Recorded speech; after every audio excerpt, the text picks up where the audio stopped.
सौरभ हगवणे कोयत्याच्या हल्ल्यामध्ये गंभीर जखमी झालेला तरुण आयसीयू मध्ये भरती आहे। त्याच्यासोबत बातचीत केली आमचे प्रतिनिधी ज्ञानेश्वर चौतमल यांनी। हवेली तालुक्यातल्या क्रिकेटवाडी परिसरात काल कोयत्यानं धुडगूस घातला गेला। या घटनेत जो तरुण गंभीर जखमी झालेला आहे तो सध्या आयसीयू मध्ये भरती असल्याचं आपण बघतोय। सौरभ असं या तरुणाचं नाव आहे। आपण त्याच्याकडूनच नेमकी काय घटना घडली ते जाणून घेऊ। सौरभ, काय नेमकं घडलं? कुठल्या पद्धतीचे शस्त्र त्या तरुणांच्या हातात होते? कशी मारहाण झाली? तिथं थांबलो होतो। त्याच्या आधी तिथं भांडणं होऊन गेली होती। 2 वेळा ते येऊन गेले होते। नंतर मी थांबलो होतो। नंतर एकदम 10 ते 15 जण आले, हातात कोयते, फरशा वगैरे घेऊन आले। आल्यानंतर त्यांनी काय बघितलं नाही, डायरेक्ट मारहाण चालू केली। बरं, तुला कोयत्यानं जी मारहाण झाली, कुठे कुठे इजा झाली? काय त्रास होतो? डोक्यातच मारहाण केलेली। डोक्यातच। कुठल्या प्रकारचे शस्त्र होते?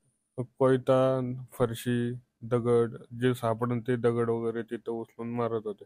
आपण बघतोय सौरभला ही जी मारहाण झाली, गंभीर परिस्थिती आहे, रुग्णालयामध्ये सध्या तो भरती आहे। त्याच्यासोबतचे परिवारातले लोक आहेत, काय तुम्ही मागणी कराल? या निमित्तानं सतत पुण्यात कोयत्याच्या साह्यानं अशा पद्धतीच्या गंभीर हल्ल्याच्या घटना घडतात।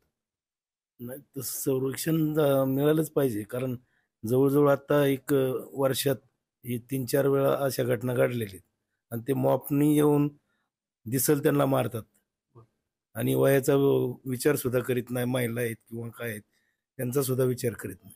भीती वाटते? वाटते ना भीती। आता एवढी लहान तरुणांना अशी मारहाण झाली तर मग आम्ही काय करायचं? कसं बघता या सगळ्या घटनेकडे आणि काय मागणी कराल? सतत असे प्रकार या परिसरात तुमच्या घडतात का? सारख्या घटना चालू आहेत आणि ह्याच्यावर कुठेतरी आळा घातला पाहिजे। पोलिसांकडून सहकार्य केलं जातं का? पोलीस काय म्हणतात? गुन्हा दाखल करून पोलिसांनी स्ट्रिक्ट वागलं पाहिजे। आता जरा हे जे चालू असतं सारखंच, ते इथून पुढे होऊ नये त्यासाठी काहीतरी ऍक्शन घेतली पाहिजे पोलिसांनी। काल जेव्हा हा सगळा प्रकार घडला तेव्हा नेमकं काय काय घडलं होतं? तुम्ही या सगळ्या घटनेबद्दल तुम्हाला माहिती आहे, काय सांगाल थोडं? नाही, हे जे पहिलं प्रकरण झालं ना दुपारी, त्याच्यात आम्हाला काही माहितीच नाही। त्यानं आम्ही तर तिथं बसलेलो होतो ना। त्यानंतर त्या मुलांची पळापळी चालू होती, खालीवर खालीवर। त्यांना आम्ही विचारलं तर ते म्हणले आमचा कोणाचा तरी वाढदिवस आहे, त्यासाठी आम्ही पळतोय। इथे जी हल्ला झाला तो नेमका काय झाला, काय प्रकार? आता मी त्याचे वडील आहे। मी यांना सांगून असंच पुढे गेलो की बाळांनो जा आपली घरी। तसे रस्त्याने चालले होते। किती जण आले? कोणी काय काय मारलं त्याबद्दल?